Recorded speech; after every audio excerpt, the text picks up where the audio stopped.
Hello and welcome to Arkham Horror, the card game. My name is Geoff and I am joined by my good friend and fellow investigator John. Hello. And new recruit Drew. Good day to you, sir. Oh, that sounded different.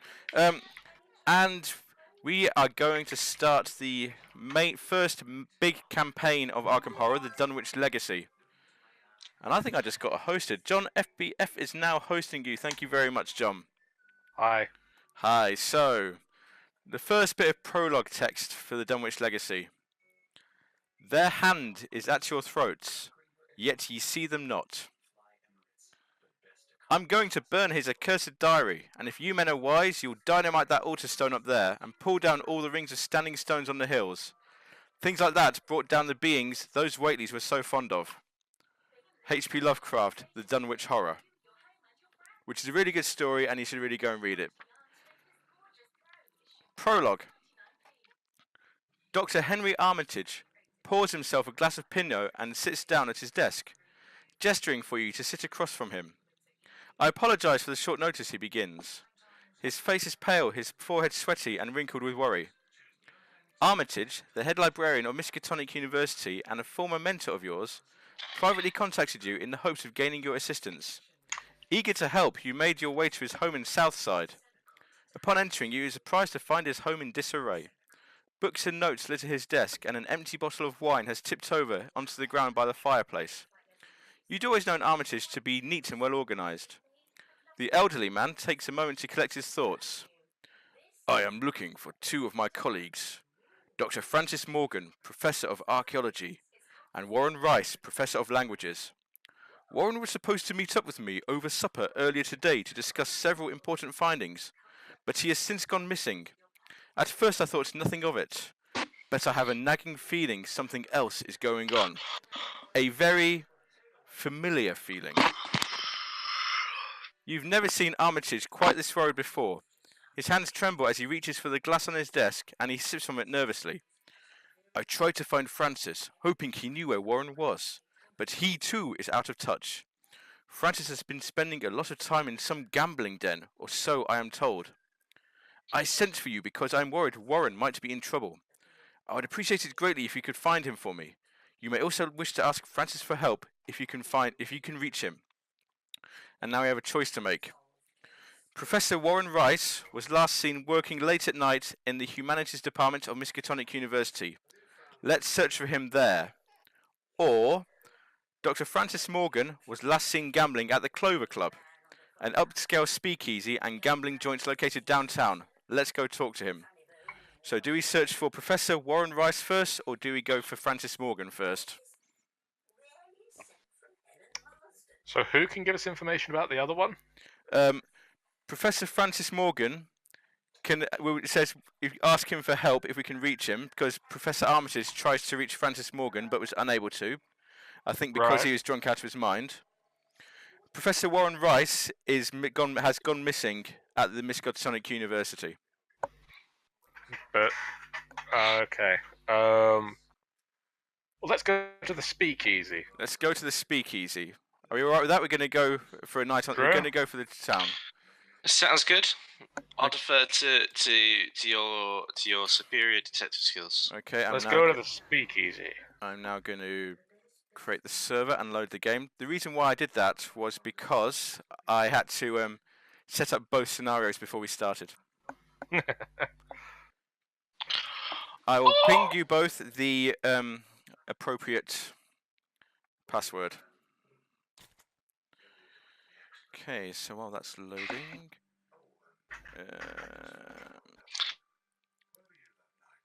John is dumb. It's a bit of a weird password, but that's just your last message from Geoff. No, my last message from Geoff is don't you think John is dumb? Where's... Connecting. Yay. Password worked this time. I will take the orange seat. And As is tradition. I just pinged it to Drew. I got it. Hooray! Okay, so when you come in. I was about to say, I'm not there yet. Okay, so John, you can start choosing your character. Let's see, we've got Zoe Samaras, the chief. The chef. The chef. I can read. Rex Murphy, the rapporteur. Hey, who Drew. is a reporter. You want to either green or red, Drew, if you can pick one of those colours. Jenny It's purple. Barnes. Dilettante. Be red. Right, so... Did somebody say something about a photographer? There's a reporter. There's a reporter over here. So let you have a look. Jim Culver, the musician. Oh, I do like Ashcan Pete. He is very good. In fact, just let me check his deck quickly. Okay, I'm hoping. I'm liking the incredibly balanced stats of Jenny Barnes. Jenny Barnes. So I think I shall play Jenny Barnes, dilettante. Very well.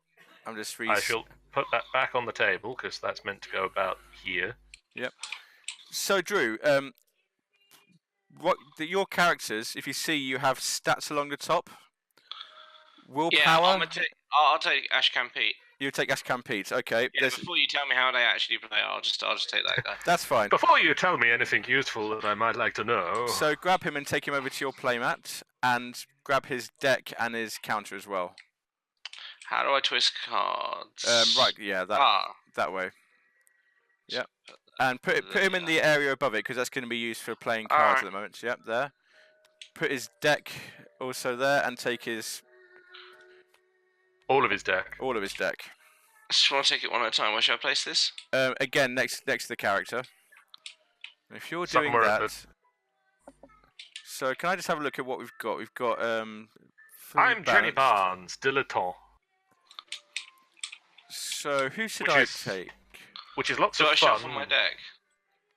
No, don't shuffle your deck just yet. He's got an extra ability. Let me just run through the rules for you. So the game is played out over a series of rounds that we play until we reach a resolution. Each round consists of 4 phases.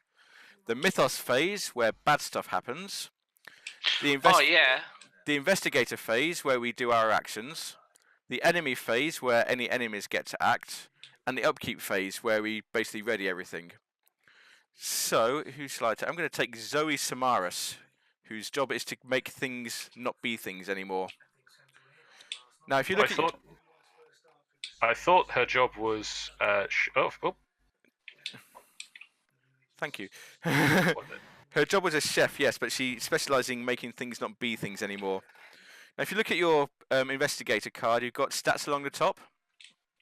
I have stats across the top. Yes. You've got your head, you've got your book, you've got your fist, and you've got your feet.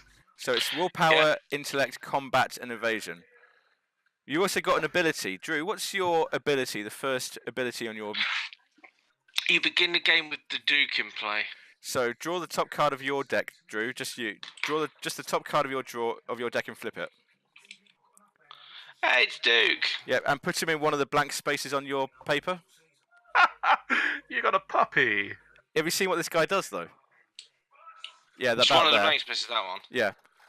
Duke is good because Ashcan Pete has got low combat and low intellect, but Duke makes up for that. Exhaust Duke. You attack with a base punch skill of 4. With a +1 damage. Wow. So, if we could all shuffle our decks now, please. Shuffled.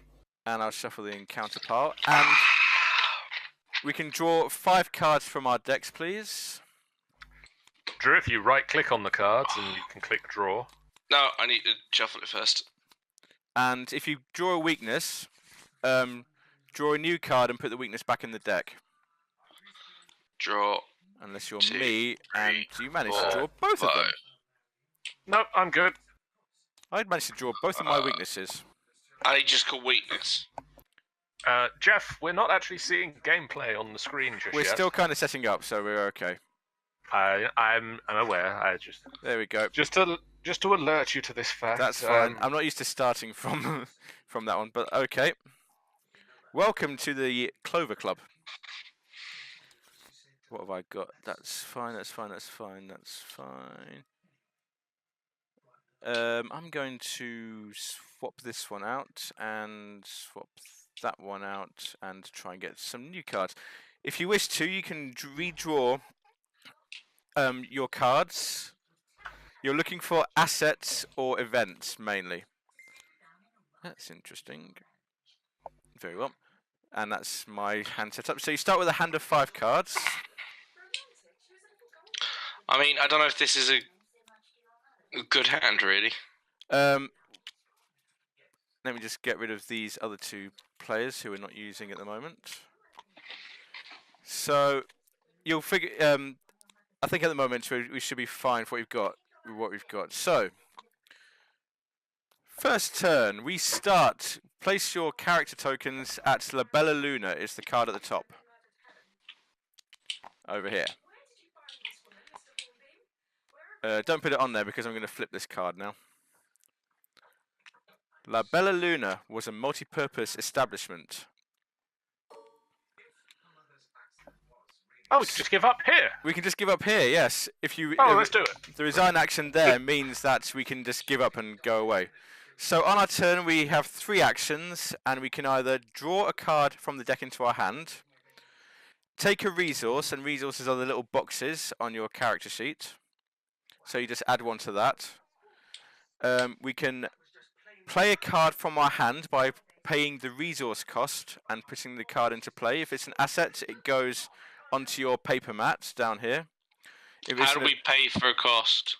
You take off the number of resources, the resource boxes. Right, okay. Yep. If it's an event, it resolves immediately. You can move from one location to a connecting location. We've got icons at the bottom. I think at the moment this one just moves to the lounge. Yep. We can investigate the area for clues, and these green tokens are clues. We can engage with enemies, fight with enemies. We'll come to that later on. So, as and when we have enemies. We need to choose the lead investigator. Who would like to be the lead investigator? I nominate John, because he's so good at it. I nominate not me. Very well. I will take that nomination and run with it. Okay, John, would you like to take the first turn? Yes, I shall. So, explain what you're doing as you're doing it. So. Okay, so we've got 3 maneuvers, and our first... Well, I've got 3 maneuvers, and then you guys can do stuff. I like the text for this. The music is cliche, and they only serve spaghetti. As far as covers for underground speakeasies go, it's not particularly creative. What are we actually trying to do at the moment, Geoff? Because normally there's a storyline. There is a storyline, yes. Let's deal with that first. Shall I read that as the lead investigator? Let me read this. The House Always Wins, this scenario is called. Dr. Armitage has suggested you track down his associate, Dr. Francis Morgan. He's not sure whether Dr. Morgan is in trouble, but he's not particularly happy with his colleague's present choice of company. He's in the Clover Club, a notorious gambling joint somewhere downtown, which is where we are, funnily enough. Oh. Finding the club's exact location isn't easy. You have to grease a few palms just to learn which of the downtown restaurants operates as the club's front, so you've had to spend quite a bit of money anyway. That restaurant is La Bella Luna, a somewhat upscale Italian eatery by the theatre. You change into your Sunday best to make your way there. In front of La Bella Luna stands a man in a pinstripe suit who sizes you up as you approach. Enjoy yourselves, he says with a snake-like grin as he holds open the restaurant's front door. So we have our agenda cards up here, and as we progress through the turns, the Doom tokens pile up on the agenda cards, and once they hit this number here, 4, they will advance. What we are trying to do is advance the axe card. Thanks for that, Drew. Right. Advance the axe card by getting this number of clues. So it's 4 times the number of investigators, so it's 12 clues we need. Damn it, Drew, it was so much easier when you weren't here. So, John, would you like to read the agenda for the Clover Club? You have entered the Clover Club Casino in search of Dr. Morgan. The club is bustling at this late hour, filled with patrons looking to relax and drink, or make it big. You don't appear to be in much danger. Each criminal enemy gains aloof. I don't know what aloof is, but I'll tell you they that all in a have moment. loofs. Yep, they all have loofs, yes. If an investigator deals damage to a criminal enemy, immediately advance. And there's a criminal enemy in the establishment already, the Clover Club pit boss. Let's read So there is. Let's read the act first.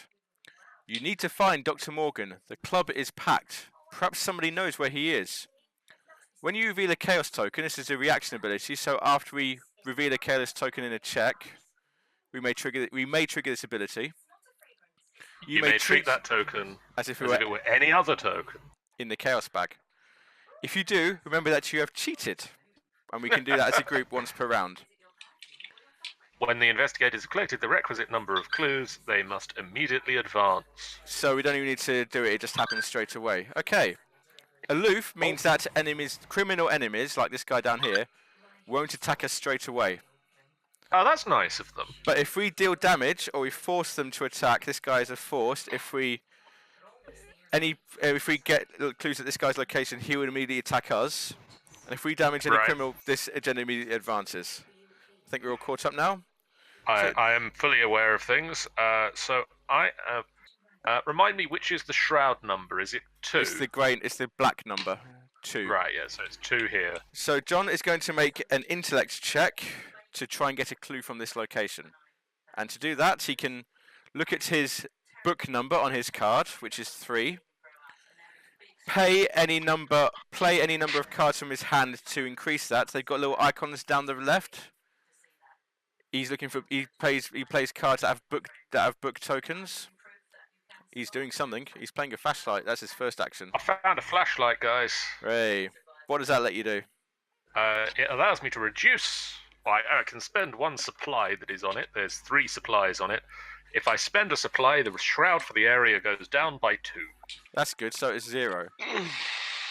So I need to get more than a 0 with my 3. With your 3 and whatever comes out of the chaos bag. And the chaos bag is this book here.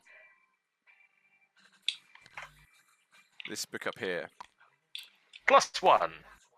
I think that's a win. I have found a clue. Good. Take your clue. So that's 2 maneuvers. Yep. So that goes down to your player. Yep. There we go. And for your third action? For my third action, do I want to saunter inside?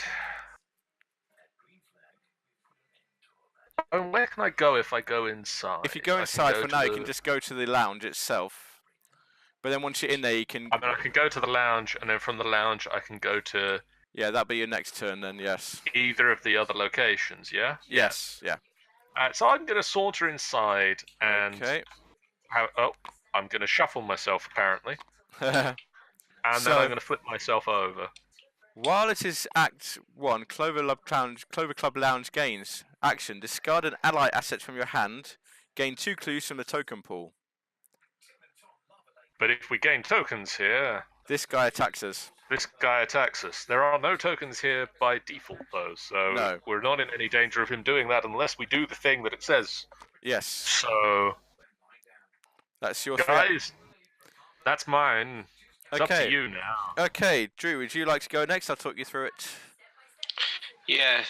Okay, so at the moment, your options are draw a card from your hand to your hand, gain a resource by clicking one of these things, it'll, one of the empty spaces, play a card from your hand to the board in front of you by paying its cost in resources. Can I only play one at a time? You can. It takes 1 action to play a card. Right, okay. You can investigate this location by doing an intellect check with your book, like John just did. Or in your case, my book is... Your book is 2, but you can also play an action on any card you control, which in this case is Duke. The arrow means it's an action, and he can investigate with a skill of 4. So you can throw your dog at him. You can throw the dog at the clues. You can say to Duke, fetch, and he will get the clues for you. I'm going to play that. Okay, and pay 1 asset for it. Just remove an asset from there. Just. You just have to throw it away. Yeah. You can click it. Yeah. Let's get rid of that. The ones that appear on your board automatically don't click away like the ones that will appear if you click on them. Yeah. I play that. That's your second action. You found a stray cat. That's going to go well with Duke. And your third action, would you like to investigate this? I'll investigate. Okay, so are you going to do it with Duke? Yes. Okay, so to use Duke, you need to exhaust him by rotating him 90 degrees. Basically, it's tapping him like you would I in need to Magic. exhaust. Yep, you need to exhaust him. And that puts your skill up to 4. How do I exhaust him? Rotate him. That's it. 90. Rotating too much. 90 is fine. You just right click and say rotate left, it's set to 90. I'll do it my way. That's fair enough. And There you go. so your base skill is now 4. If you look at the cards in your hand and you've got any with book tokens, books icons in the corner, you can choose to play them, discard them, and that will add 1 to your score. But what you have to do is pull a token from the bag up here. Icons. Yes. Book icons. I don't think I have any. I mean, Okay. they'll match the book, like Yeah. the intelligence symbol. Which is the move your orange Second hand. one in. Yeah, it's the book symbol. So they're down the left. Alright, so I could. You could discard that and add 1 I to mean, your score. how likely am I gonna do it? I mean, at the moment 4. you're at 4, And the place is at difficulty 2. So what you need to, if you're happy with what you have, you need to draw a card from the Chaos book up here, and add it to your score, and that's your final score. -4. That's gone well. Has it? No. No. That's Yeah, I didn't think. 4 minus 4. I'm a 0. Yes. That's less than 2. Right. So you failed. Failed. Yes. And that's your third action, unless you want to trigger this ability. Which ability? The ability on the act, if you focus on the act, it's got an ability on it, but there is a penalty for doing that. I will not do that. Okay. I'll end my turn. Okay, so flip your So token flip yourself over, to black and white side. Yep, hover over yourself and press F. that's it. So, my turn. What have I got? I've got that, and that. I'm going to ready up some weaponry. So I'm going to... I can go bye-bye. Don't know why the click thing doesn't work all the time. So it's 2 resources. It doesn't work on the ones that the game automatically puts on the board for some reason. Oh, I put them on the board myself. Kukri, which gives me +1 for an attack, and I get to deal +1 damage. I'm going to... Don't need that one. What's this one? That's an evasion. That's emergency cash. I'm going to do what you did. I'm going to use my flash. I'm going to get my flashlight out. Yeah, I don't know why it doesn't do that. Maybe it's because it doesn't save. That's my second action, and I'm going to use a flashlight to reduce that to 0 and try and combat it and put my 2 intellect against it.